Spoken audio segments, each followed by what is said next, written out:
They say that heartache and pain can take a while to get over, but when you're a Rangers fan, it seems to be a lifetime of heartache and pain, and you can feel that in Kenny Miller and Barry Ferguson, they're both Mr. Meltdowns. They've been at it again. They've been on the media saying that, Kenny Miller is a cracker. He says he wants to see a return to natural order of them winning trophies. Barry Ferguson, on the other hand, says that's a total of 17 trophies they've picked up over the last 7 years, this last 7 campaigns. Let that sink in for a minute.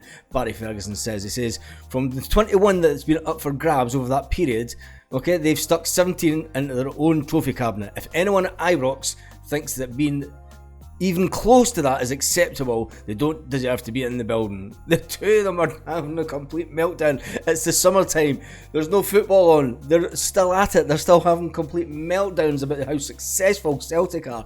Oh, it's fantastic. And talking about being successful, we go from one successful person to another. We go to the one and only Mr. Chris Sutton. He says there's some players that should not be sold this summer, no matter who comes calling, even if Ange Postecoglou does come calling. But let's go back to Barry Ferguson. No, we'll go back to Kenny Miller first of all. So he's basically went on to say, he says, it's not going to fall into place for the Gers due to the managerial change of their rivals. He says, Celtic dominated long before the Aussie came to town under Brendan Rodgers, and the chances they will attract another manager with huge credentials. Of course we will. You know, this whole Ange he might have said the words "we never stop," but the "we never stop" mantra is something that has been with Celtic for a long time now. You know, we never stop. As fans, we never stop. We always want to push the club forward. It will be a big appointment. Who's going to be the manager, we don't know. There's lots of names getting thrown about, and it's just getting pure silly now. The fact that our leader, Peter Lawwell, is in Istanbul for the Champions League final. He goes to every Champions League final.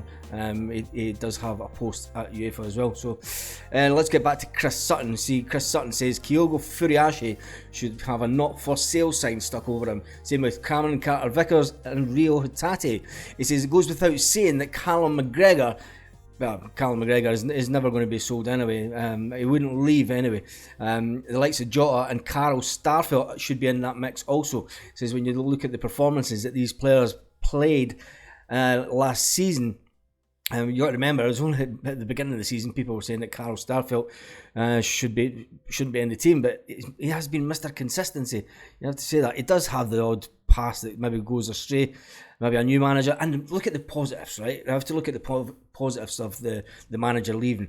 We've seen with the games at the end of the season that other teams had kind of worked Ange out slightly. They worked out a good way to play against Celtic. If you push against us, and because we're pushing that far up the field, you can hit us on the break.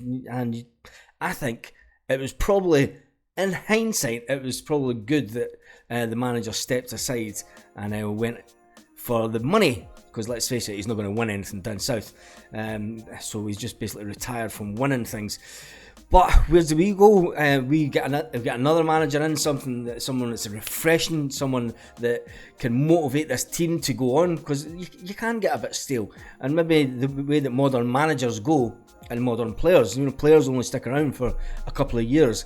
You're going to say, well, we've got players that have been at the club now for a couple of years and they've won everything, but they've also got that chance to go into the Champions League again, and they had that little first experience of the Champions League last year.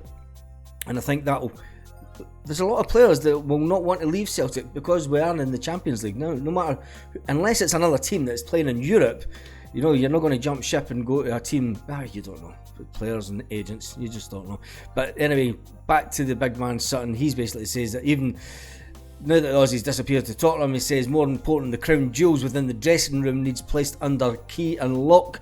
He says they should not be leaving. You don't want to basically tie the hands of a new manager's behind his back before he even steps in the door. Celtic are not going to. There's not going to be a massive fire sale. Right? We've got the nucleus of a really good squad there. A good couple of players. Let's get back to what we were talking about a few months ago. We were all talking about how we can improve this squad. Ange Postecoglou was talking about how he could improve the squad. So the fact that he did leave, if he did have it planned, why did they change the team so much around towards the end of the season? Why didn't they make so many changes to see how good these other players were in the squad? Why not just play the best team right out so that he could win the maximum points and go out on a really big high?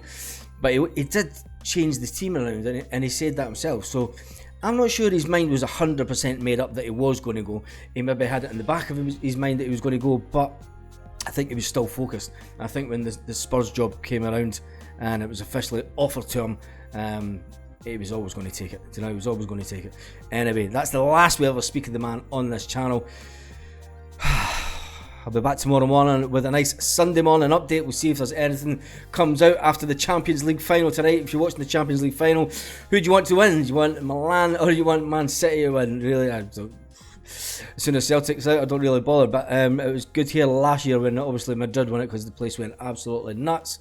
It was good to see the locals that do support Madrid and then the ones that don't. And there's a lot of people who don't like Madrid in this country. Strange that, isn't it? Anyway, on that note, have a great day, Celtic fans all around the world.